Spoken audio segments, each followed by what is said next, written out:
হ্যাঁ ক সাইরে যাইবা যদি কেন আমার জীবন আইছিলাম? তোর সহবাস করবার নিকে কেন তো ভালোবাসা দিয়েছিলাম আমারে? তোর খাই দেবার নিকে কিছুদিন মায়া পাড়ায় কেন সাইরে গেলাম?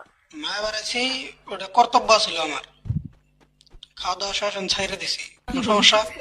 কান্দাকাটি শুধাস না। আমার তুমি ব্যস্ততা দেখাইয়া তোর সাথে তুমি অন্য কলে ব্যস্ত। মাগি, ওই ওই ওই মাগি শালি, হ্যাঁ তুই আমার ব্যস্ততা দেশ নাই? হ্যাঁ, অন্য অন্য নাঙ্গের হাতে তুমি মেসেঞ্জারে মেসেজ তো দেওয়ার, আমি মেসেজ দিলে বা ফোন করলে তুমি করলে আব্বা আছে, ভাই আছে। জানগো মনে কষ্ট দিতেছ না? কষ্ট দিই না, জাস্ট খাওয়া দাওয়া শেষ তাই। আমি তোর কষ্ট গুলো দিলাম, মজা তুইও পাইছস আমিও পাইছি, শেষ বাজার। কান্দাকাটি করিস না ভাই।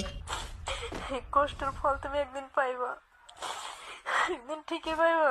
আমি তোমার অভিশাপ করবো না, অভিশাপ হইব তোমার জীবনে। আমার চোখের পানি। তোর অভিশাপ আমার নাকবো না, তোমার অভিশাপ আমার নাকবো। তুমি যখন কত কত যাওয়ার পাইছো তখন তোমার এনে মনে আসাল না, হ্যাঁ? আর এখন তোমার অভিশাপ